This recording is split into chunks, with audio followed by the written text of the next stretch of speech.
2020 to 2024 Toyota Corolla water pump replacement. What's up, everybody? I got a 2022 Corolla LE with the 1.8 liter. I'm going to show you how to replace the water pump. It's located under the alternator. I'll show you what I'm talking about. It's just right here, the second pulley down.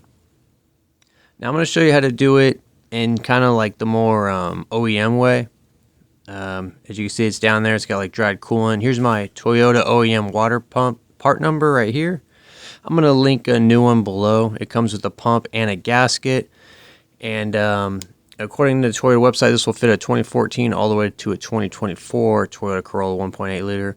They sell these on Amazon. They sell the OEM ones and aftermarket ones. I'll link it all below. I also got Toyota OEM coolant, which I highly recommend going OEM. It's not even that much more price than the aftermarket. And when you're doing this, I'm going to recommend taking off the bottom gravel guards. Some guys don't like to, but if you don't, you're going to have a bunch of coolant sitting on top of your gravel guard down there, and it's going to like leak out over time. It's going to make a mess. And also, if you want to drain your radiator or your system, the drain tab is underneath that. So I'm going to show you how to remove that later on. But so we got to get the alternator out. Let's get the belt off. It's a 14 millimeter on the belt tensioner. Just get yourself a long 14 millimeter. Draw yourself a belt diagram if you want.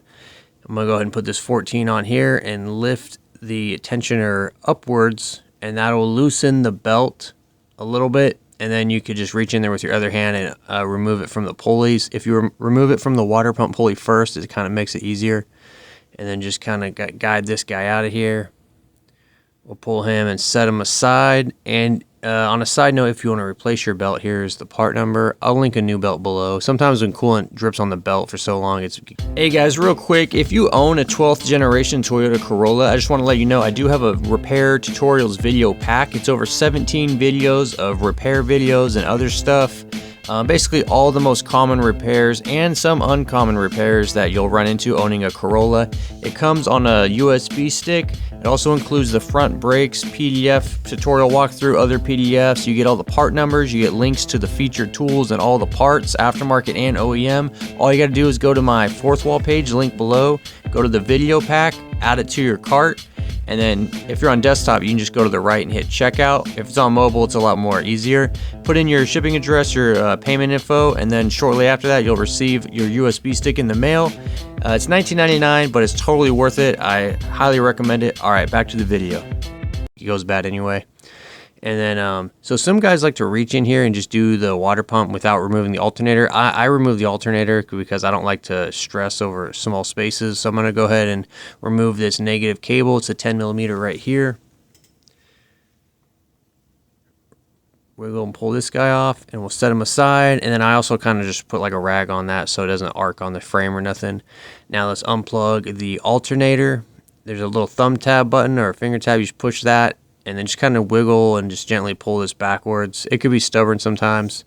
And then this cover on top, this little gray cover, you got to kind of gently pry that off. And then we'll get this nut off right here and remove this 10 millimeter nut. Don't lose this because we're going to need to reuse it. And then you can wiggle and pull that off right there. Now this wire harness guide, there's a little tab on that plastic part. Just gently push the tab upwards and then slide this off of the metal tab. It really shouldn't give you too much trouble. So if you're struggling, you're doing it wrong. It should just slide off like that. They're made to be like easy, quick disconnects. And then we'll take this bolt off up here, and then we'll take the bottom bolt off down here. The bottom one is a 14 millimeter. This is the longer one. It's like the big long alternator bolt. Break this loose, and then we'll go ahead and get this guy out. Slide this bolt out right here and we'll set it to the side. It's a long bolt. It goes on the bottom. Now I'm going to remove the top bolt. This is a 12 millimeter. We'll break it loose and then just get it out of there. Save this and set it to the side. Now the alternator, we're going to grab it and kind of wiggle it and pull it forward. It'll be like a little stiff. But if you just kind of grab it and just kind of gently go back and forth and go upwards with it. Careful not to hurt your fingers or slam your fingers or nothing. And careful not to drop this. We'll set this aside right here. And if you have the OEM alternator, your Toyota part number will be on here. Here's the Toyota part number. So we'll set that aside right there. All right, so now we're at the water pump. Now the bolts on top are pretty easy to get to.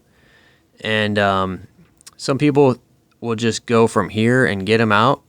But there's some in the back towards the tensioner that are, in my opinion, really annoying and hard to get to. So instead of like struggling and using a bunch of different sockets to try to get back on those, which is possible, I believe you can just get it and then pull it out. But I removed the wheel and the side fender well. That way I could have like really good access to the water pump. You'll see what I mean when I take this off. But you want to lift your vehicle up, lift it on the pinch well, put jack stands on it, use a jack, make sure it's lifted safely, and then we'll go ahead and remove the wheel. You could just pull the hubcap off, and then I'll get these 21mm lug nuts off, remove the wheel, just like that. Alright guys, let me show you how to do the gravel guard removal real quick. So basically, underneath the car, you got this shield right here. It's got these screws that go along the top. You want to get each one of these out to 10mm, and then along the side here, and then on the middle there's two clips. The clips you just pop out the center and then you can get them out, and then you got the 4 bolts along the bottom of the gravel guard. Take those out, and then I'll take the front part of the gravel guard off right here and right here. To get the clips off, you just pop the center of these out, and then once the center's out, you can just kind of pull it out like that, wiggle and pull it out. And then with the bolts and screws, like I said, it's just a 10mm. You just want to get under here, and I take this off just so I don't get coolant stuck on this, or if I want to get to that bleeder valve near the radiator, I mean the drain valve. But it's kind of optional. It's up to you if you want to take it off, and you could take this part off by just removing more of the bolts and clips right here and right here. And you know, I just took it off so I could just like put it back on it and it'll be dry. Here's the clip part numbers, because these clips break all the time. If yours break, don't beat yourself up about it. I'll link some below, and that's it for this part. Okay, so with the wheel off, we can come in here and take this inner panel off. It has clips right here, and there's clips on the bottom, but you basically pop the center part out, and then you can remove the clip after the center part is released. They could be kind of stubborn and annoying. They probably might even break on you, but you can get new ones. I'll link these below. So pop these out, and then there is a few on the bottom. We just need this side panel off, so just get the clips on the bottom, get the clips on the top off, and then I think there's one more down here and right here. So we'll get those off. So 3 on top and then 3 on the bottom, and then you just kind of got to wiggle this guy out. Don't just rage rip it out, because you might like rip it and bend it. Alright, so once that panel's out, we're going to have access to these lower bolts on the water pump, these 2 bottom ones. I'm going to go ahead and get my coolant catch tray right now.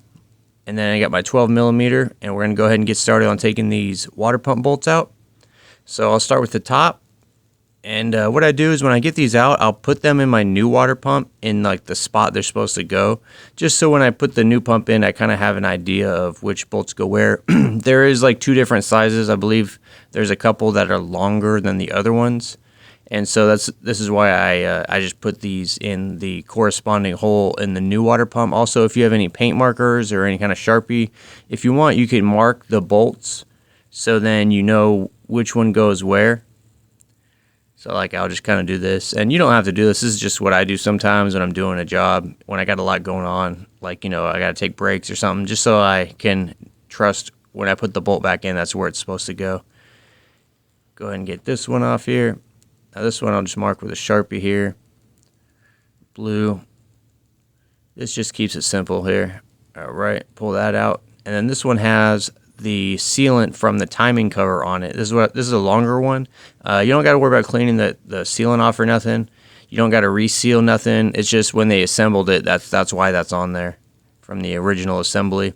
This one back here, you got to lift up the tensioner and get your ratchet or wrench, whatever you got in there, and get it out. It's kind of a pain, but you know, same thing. It's a longer one with the sealant on it. You can clean the sealant off if you want, but you really don't have to. Your water pump might even come with new bolts. A lot of water pumps come with new bolts. I'm surprised this OEM one didn't. But now that I got the ones, I'm going to do the top, or the two bottom ones, and then the coolant eventually is going to start leaking out after I get these out. So I'll get this guy out right here, and then put him right here. Now, since there's only one bolt left holding in there, the coolant's going to start leaking out when you get your last bolt going. Now, what I do is I'll just kind of loosen this bolt a little bit and then let the coolant drain out.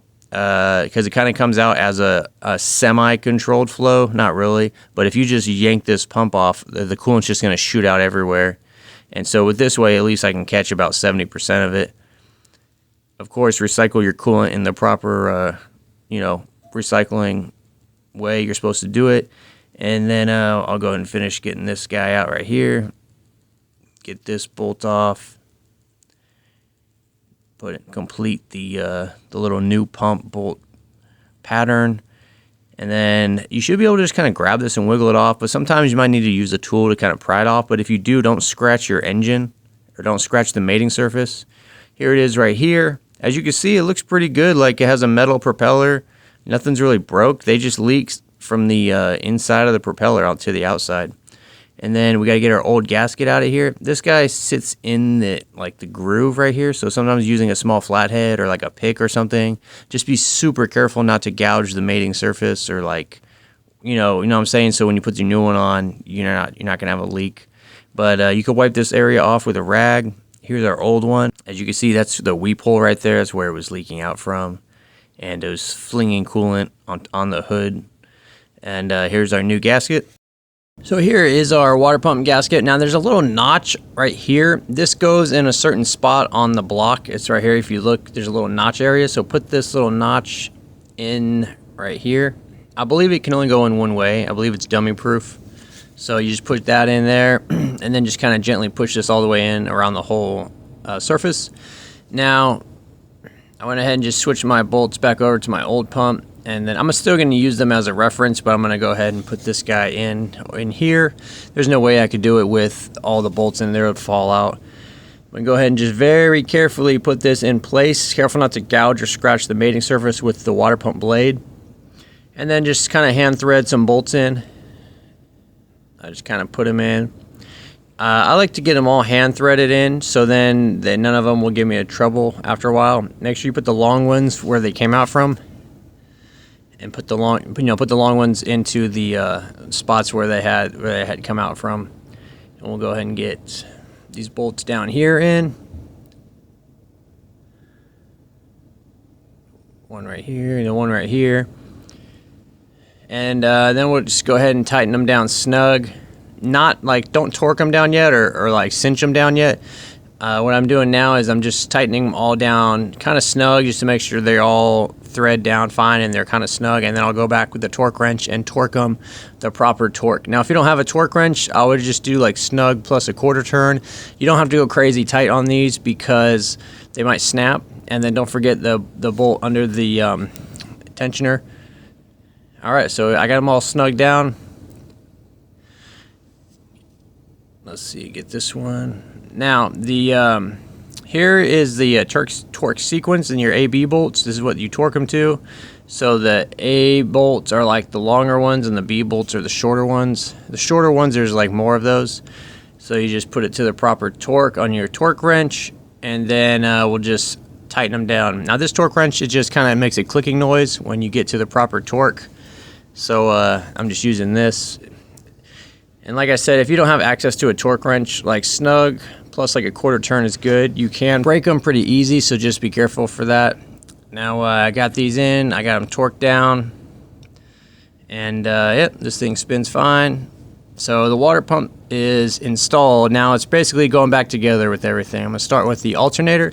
So with your alternator, when you go to put this on or put a new one in, you might want to take this washer and push it back a little bit. And what you do is you take the bolt, the long bolt, screw it in, maybe halfway, and then rest your foot or your body on the alternator and gently tap that bolt to push that washer backwards. This is so when you go to put it on, it's not impossible or extremely difficult to get it back over that mounting spot. So this pops back a little bit, but don't do it too much because you could push it out too far and then you won't be able to thread it in. So go ahead and put this alternator in. Just slide it in right here. Sometimes new ones, they don't, they just slide right on with no problems. Sometimes you have to adjust that washer with that trick I just showed you. So go ahead and get this long bolt in, thread this bolt and get it started, but don't take it down all the way. And then on the top, we're gonna get that one started, and then we'll be able to tighten both of them down. But for right now, let's just focus on getting them started, lined up. All right, so we'll get this guy, you know, threaded probably about halfway in. And then now that those guys are in, we could tighten these down. Since this vehicle has an automatic tensioner, we don't really have to worry about adjusting this at all. So just get it in place, and then it should be fine. Okay. So now we'll go ahead and tighten this guy down here. Now that we got the top one completely tight, go ahead and cinch this down. And then the torque for these ones is 18 foot-pounds and 32 foot-pounds. So bolt B is 32, bolt A is 18. And the A is the top, B is the bottom. Alright guys, so it's all bolted in, torqued down. Let's put our electrical back on the alternator. You could slide this wire harness guide right here. It should just slide right on. It shouldn't give you any trouble at all. And then it'll just lock in place. Then we could plug in this connector right here. It can only go one way, so you just slide that guy on. And then we're going to put this wire back on here. Make sure that the tabs go into the holes. We'll put this nut on it. It's 10mm nut. And you want to be kind of more gentle with this guy. You want to tighten him down. And then his torque spec is in newt inches. So it's not like a foot-pound. It's not that, you don't have to tighten this down too much. Just get it snug plus a quarter turn, and that'll hold it plenty fine.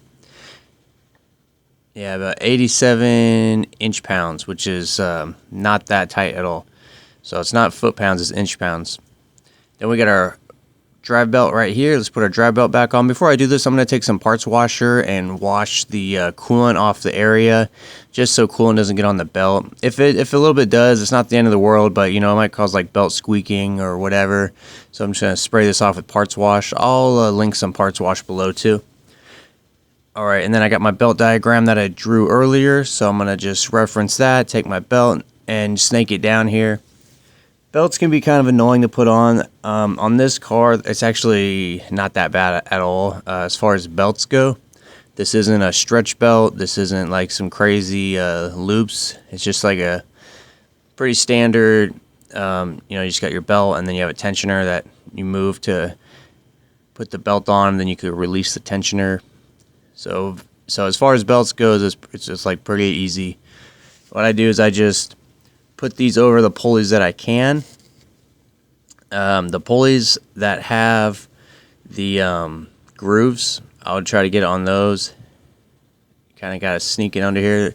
The crank, it kind of doesn't want to go on the crank pulley because it rubs against the engine, so just kind of help it get seated on the crank pulley. Bring it around this AC pulley, and then what I do is I get it in this like formation, and then I'll use the tensioner up above, and then I'll slide it over the water pump. Because the water pump has no grooves, it's like a smooth pulley, so I'll just lift this guy up, and then with my other hand, I had to do it off camera, I just slid it over the smooth pulley right there, like that. And you know, just double check, make sure everything looks good, make sure the belt is in the grooves and sitting straight onto the pulleys. And then you can let the tensioner go, and that's good right there. Alright, so now that that's good, what I'm going to do is start filling up the coolant. There's probably coolant still left in the reservoir, and I'm going to open this up. And what I'm going to do first is I'm going to reconnect the negative terminal, so we can start the car, make sure everything's working fine. And then I'm going to start it up and let that coolant that I put a little bit of coolant in, I'm going to let it circulate. We're also going to make sure the belt is working fine, and we're going to make sure that there's no problem with the water pump. I'm going to show you how to deal with this drain valve right here, or bleeder valve. in just a second. But first I'm going to start the car, let it warm up. I'm going to put the car on heater, full blast on heater, so that way the coolant will circulate through the heater hoses and through the dash as well. I'm just trying to eliminate air pockets right now.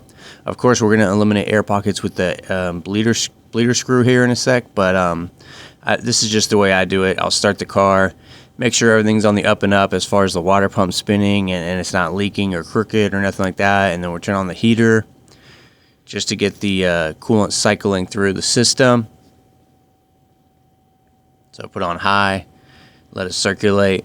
You don't have to do this, but I'll let it run for like a good 5 or 10 minutes. And just observe, you know, make sure that the belt's good. Make sure that the water pump is spinning and looks fine. Okay, everything's looking pretty good. Now we're going to start filling this up, and then we're going to bleed the system using the bleeder system, the coolant air bleeder system for this Corolla. And also keep an eye on bubbles coming out on the reservoir. Bubbles that are coming out is good. That's a good thing. And that means air is going through the system and getting purged. So I got mine heated up to warm. Alright guys, so once the car's been running for about 5 minutes and you've given it some revs to circulate the coolant and maybe get some air bubbles out of it, now we're going to do the bleeding procedure. And so basically what you want to do is come over here. You can fill the bottom radiator hose and feel the top radiator hose to see if the thermostat's open. But even if it's not, this next process you can still start it while the engine continues to warm up. Get yourself a 6mm hex socket, which I'll link below, and we're going to take off this air valve, the coolant fill valve right here. Just take it out. Try not to break the O-rings on it or strip out the threads. Put it to the side for the moment. And this guy is our bleeder screw right here. And what we're going to do is get a hose, and we're going to connect it to this bleeder hose or bleeder valve and run this hose. It's a 8.5mm hose if you're interested in that, but get yourself a bucket or whatever you got to run this. I got a little coolant catcher tray under the car. I just ran mine down the front of the engine. Mine's right here. So we're going to run the engine and continue to fill the coolant reservoir with that fill valve out, and then when coolant starts to come out of this hose, that means that the system's full and that there's likely no air to worry about anymore. So I'm gonna go ahead and get started. So I got the car running, and when I fill this, it's gonna let coolant get to the radiator, but if you fill it too fast, it'll overflow from that little hole. So you want to fill it up and then kind of wait, and then fill it up and then kind of wait. It'll go back down, and then you can fill it some more. And we're waiting to see when coolant will come out of this hose. It took about probably like 6-7 minutes. I'm not going to lie. I had to fill it up and then wait for the coolant to drop down in the reservoir. And then I'll just fill it back up and then wait and then just repeat. Eventually, the coolant will come out like that. And then once the coolant's coming out of the hose, that bleeder valve is good to close. You can close it and then close it with your ratchet. Be cautious because it's all plastic, and as we know, plastic breaks easy, so just snug it down. You don't got to like go super hard or nothing like that. You'll break it right off. Once you get that off, you can take this drain hose off, and then that's pretty much it for our little bleeder friend. And then we'll put this fill valve back in. Same thing, just screw it in. Don't over tighten it, just tighten it down snug. Everything's plastic, which is annoying, but you don't want to like over torque it and strip it or break it. Just get it snug right there. Pull it out, and at this point, if your car is running good, you should be good to go. I don't have any other information for you. I obviously drive it, make sure it's not overheating, take it for a couple spins, make sure, keep an eye on it. You just did it like a pretty major repair on the engine, so as well as like a surgery, you don't just want to hop out of bed and then just go. You want to drive it maybe a couple times, make sure it's all good. And that's it, guys. So hopefully this video helped you out. Thanks for watching, and I'll see you in the next one. That's all the information I got for you. The rest of the video is just some products and other stuff I got going on. Totally up to you if you want to stick around.